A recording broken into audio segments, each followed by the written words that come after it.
পাকিস্তানি একজন মুসলিম যুবক, সে সব সময় অ্যাডাল্ট ভিডিও দেখতো। তার এই গুনাহের কারণে তার কি করুণ পরিণতি হয়েছিল আপনি যদি এটা শুনেন আপনার কলিজাটা কেঁপে উঠবে, আপনি আপনার নিজেকে ধরে রাখতে পারবেন না। ওই যুবক অ্যাডাল্ট ভিডিওর প্রতি এত পরিমাণে অ্যাডিক্টেড ছিল, সে অ্যাডাল্ট ভিডিও দেখার জন্য বড় একটা অ্যাডাল্ট সাইট থেকে অনেক টাকা খরচ করে সে লাইফ টাইমের সাবস্ক্রিপশন কিনেছিল এবং সেই ওয়েবসাইটের অ্যাক্সেস সে তার নিজের বন্ধু বান্ধবকেও দিয়েছিল। সে তার সকল বন্ধু বান্ধবকে নিয়ে অ্যাডাল্ট ভিডিও দেখত। ঘটনাক্রমে একদিন যুবক ভয়ঙ্কর গাড়ি অ্যাক্সিডেন্ট করে মৃত্যুবরণ করলো। তার লাশটা যখন বাড়িতে নিয়ে আসা হলো, এলাকার মানুষ তার লাশ দেখতেছে, অনেকে বলতেছে এই ছেলে তো নামাজ পড়তো, এই ছেলে তো রোজা রাখতো, এই ছেলেটা ভালো ছিল। কিন্তু তার ভিতরে এত ভয়ঙ্কর একটা গুনাহ যে ছিল, এটা তার বন্ধু বান্ধব ছাড়া অন্য কেউ জানতো না। সকলে মিলে তাকে দাফন করে যখন বাড়িতে চলে আসলো, ওই ছেলের মা গভীর রাত্রে মোনাজাতে আল্লাহর কাছে দোয়া করতেছিল, আল্লাহ আমার ছেলে যদি কোনো ভুল করে থাকে তুমি আমার ছেলেকে ক্ষমা করে দাও, আমার ছেলের কোনো গুনাহের কারণে তুমি তাকে জাহান্নামে দিও না, তার কবরটাকে জান্নাতের টুকরা বানায় দাও। দোয়া করতে করতে মা এক পর্যায়ে ঘুমিয়ে পড়লো। মা যখন ঘুমিয়ে পড়লো, তিনি স্বপ্নে ভয়ঙ্কর একটা দৃশ্য দেখলেন। তিনি দেখতেছে তার ছেলের কবরে আল্লাহ পাক জাহান্নাম থেকে কিছু ফেরেশতা নিযুক্ত করলেন এবং ওই ফেরেশতাদের হাতে বড় বড় কিছু কুড়াল, যে কুড়াল দিয়ে সকল ফেরেশতারা মিলে একসাথে তার ছেলের শরীরে আঘাত করতেছে।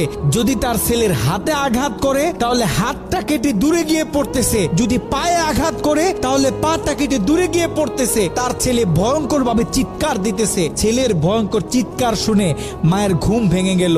মা উঠে আবার তাহাজ্জুদ নামাজের জন্য প্রস্তুতি নিলেন, আল্লাহ তাআলার কাছে দোয়া করতেছেন।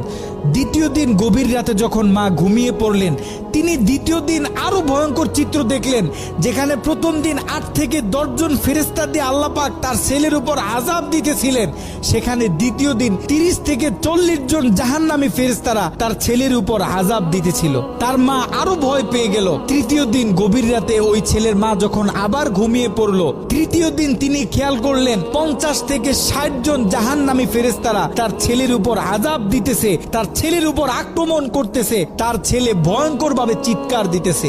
দিন যত বাড়তেছে আল্লাহ পাক জাহান্নাম থেকে তত বেশি ফেরেশতা তার ছেলের উপর নিযুক্ত করতেছে। মা ভয় পেয়ে গেলেন, মা ভেঙে পড়লেন। ওই ছেলের মা ছেলের বন্ধুদেরকে একদিন ডাক দিলেন, ডাক দিয়ে বলতেছে, দেখো আমি আমার ছেলের উপর দিয়ে এই ভয়ঙ্কর স্বপ্ন দেখতেছি, তোমরা যাও কোনো আলেমের কাছে জিজ্ঞাসা করো যে কেন আমার ছেলের সাথে এমন হচ্ছে। ওই ছেলের বন্ধুরা মিলে পাশের বড় একটা মাদ্রাসায় চলে গেল। ওই মাদ্রাসায় ছিল একজন শাইখুল হাদিস।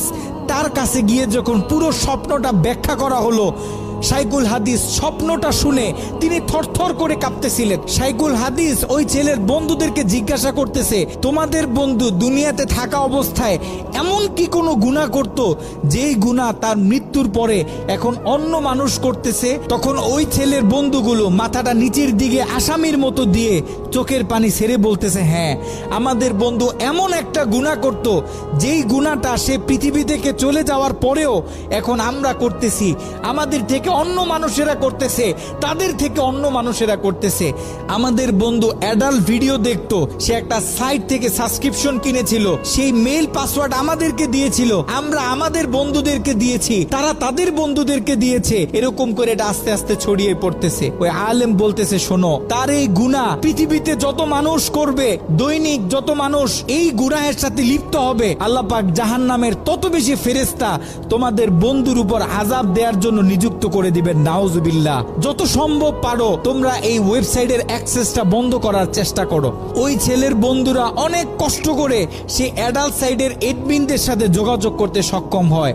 তারা সেই এডমিনদেরকে জানায় এই অ্যাকাউন্টের যে মালিক সে গত কয়েকদিন আগে মারা গেছে, আমরা চাই এই অ্যাকাউন্টটা চিরদিনের জন্য বন্ধ করে দেয়া হোক। কিন্তু সেই এডমিন প্যানেল থেকে সেই ছেলের বন্ধুদেরকে জানানো হলো যে এটা কশ্চিন কালেও সম্ভব না, কারণ আমাদের থেকে যারা লাইফ টাইম সাবস্ক্রিপশন নেয় তারা হচ্ছে আমাদের প্রিমিয়াম কাস্টমার, আমরা তাদেরকে হাই সিকিউরিটি দিয়ে থাকি। তারা যখন আমাদের থেকে কোনো প্যাকেজ নেয়, আমাদের থেকে কোনো অ্যাকাউন্ট নেয়, আমরা তখন তাদেরকে মেইল দিই, পাসওয়ার্ড দিই এবং আমরা তাদের হাতের ফিঙ্গার নিয়ে থাকি। আপনারা হয়তোবা তার অ্যাকাউন্টের মেইল পাসওয়ার্ড দিতে পারবেন, কিন্তু তার হাতের ফিঙ্গার তো আর আপনারা দিতে পারবেন না। তার হাতের ফিঙ্গার যদি ম্যাচ না করে তাহলে আমরা এই অ্যাকাউন্ট অফ করতে পারবো না। নাউজুবিল্লাহ।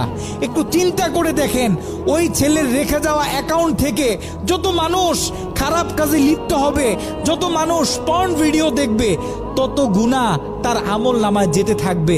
একটু ঠান্ডা মাথায় চিন্তা করেন, আপনি আর আমি আমাদের সোশ্যাল মিডিয়া অ্যাকাউন্টগুলো কিভাবে ব্যবহার করতেছি। আমরা তো আমাদের ফেসবুকে কত ছবি শেয়ার করি, কত মুভি ক্লিপ শেয়ার করে থাকি, কত গান বাজনা শেয়ার করি। আপনার আমার মৃত্যুর পরে এগুলো তো আর কেউ কাটতে পারবে না। যত লক্ষ মানুষ আপনার আমার মৃত্যুর পরে এই ভিডিও দেখবে, আপনার আমার অ্যাকাউন্টে রেখে যাওয়া ভিডিও যত মানুষ দেখবে, আপনার আমার কবরে তত কঠিন কঠিন আযাব দেয়া হবে। আপনি আর আমি জীবিত থাকা অবস্থায় যদি আমাদের ফেসবুক অ্যাকাউন্টে ইসলামিক ভিডিও শেয়ার করি, একটা কোরআনের তেলাওয়াত শেয়ার করি, একটা হাদিস শেয়ার করি, ইসলামিক কোনো ডকুমেন্টারি শেয়ার করি, তাহলে আপনার আমার মৃত্যুর পরে এই অ্যাকাউন্ট থেকে যত মানুষ এই ভিডিওগুলো দেখবে, আমরা কবর থেকে তত বেশি সওয়াব পাইতে থাকবো। এ কারণে আমরা পৃথিবীতে থাকতে যত কাজ করব, সব কাজ যেন আমরা চিন্তা ভাবনা করে তারপরে করি।